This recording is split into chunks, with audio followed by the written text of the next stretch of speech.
ꯑꯗꯨꯒꯤ ꯇꯧꯔꯤꯕ RTI ꯗꯨꯁꯨ ꯍꯦꯛꯇ ꯊꯥꯕꯗ ꯄꯤꯕ ꯅꯠꯇꯦ ꯑꯍꯥꯟꯕꯗ ꯄꯤꯔꯛꯇꯦ ꯀꯣꯟꯅ ꯄꯤꯔꯛꯄꯅꯦ ꯑꯗꯨꯒ RTI ꯗꯨꯁꯨ ꯂꯥꯛꯅꯤꯡꯉꯤ ꯄꯣꯏꯟꯇꯤ ꯑꯩꯈꯣꯏꯒꯤ IDPꯒꯤ ꯃꯔꯨꯝꯗ IDPꯒꯤ ꯃꯅꯤꯡꯗ IDP ꯁꯦꯟꯅꯔꯤꯕ ꯑꯣꯏꯒꯦꯔꯥ ꯁꯦꯟꯅꯗꯕ ꯑꯣꯏꯒꯦꯔꯥ ꯅꯠꯇ꯭ꯔꯒ IDPꯒꯤ ꯗꯃꯛꯇ ꯆꯦ ꯆꯥꯡ ꯁꯨꯔꯤꯕ ꯑꯣꯏꯒꯦꯔꯥ ꯍꯥꯟꯅꯒꯤ ꯁꯤꯁꯇꯦꯝ ꯍꯥꯏꯖꯕ ꯇꯥꯔꯦ ꯁꯦꯟ ꯊꯥꯗꯔꯦ ꯁꯦꯟ ꯊꯥꯗꯔꯛꯄꯁꯤ ꯈꯖꯤꯛ ꯈꯖꯤꯛ ꯊꯥꯗꯔꯛꯑꯦ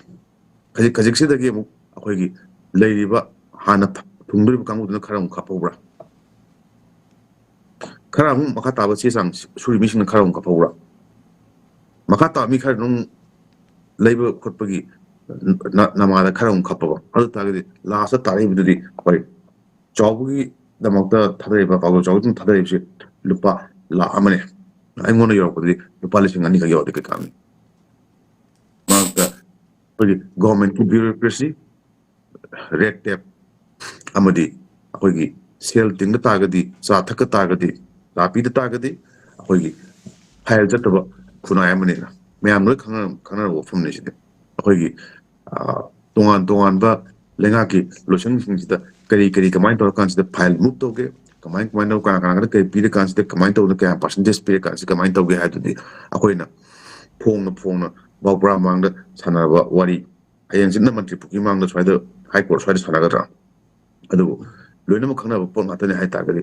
मणिपुरगी थबम तौगे हाय तागदि सेलम थोके हाय तागदि थिगा अम कायगे हाय तागदि मदुगी प्रोसेस क्याम संगे हायबदु क्वेश्चन दु वायने अदु IDP ना करी चिल्दु नत्रगा IDP सिंगी हुजिगी लरिबा फिल्मसे कनाना स्क्रूटिनी तौगिरिगे हुजिक अकाउंटेंट जनरल गिदगदि लुपा लिसिंग 30 चाबमुदि फायना हाय IDP गी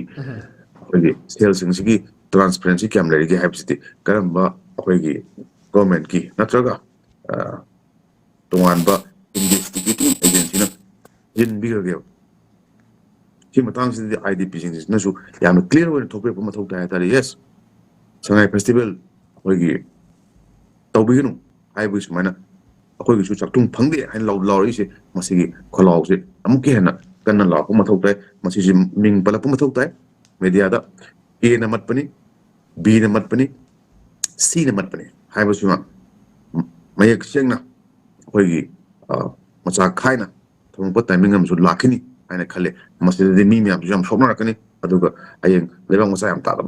थोंग म्याम अखोयगी उ फंगदरा हायना खंजु खंजे भोट तो इफेक्ट तौगदरा हायजु खंजे अयजु कोइ जु एडजस्टमेंट तौब कान अदुना मखा ताना खै यंग मेनगसे अखोय अंगम खुदिंग मुकना अखोय IDP जु मतेंग पांगी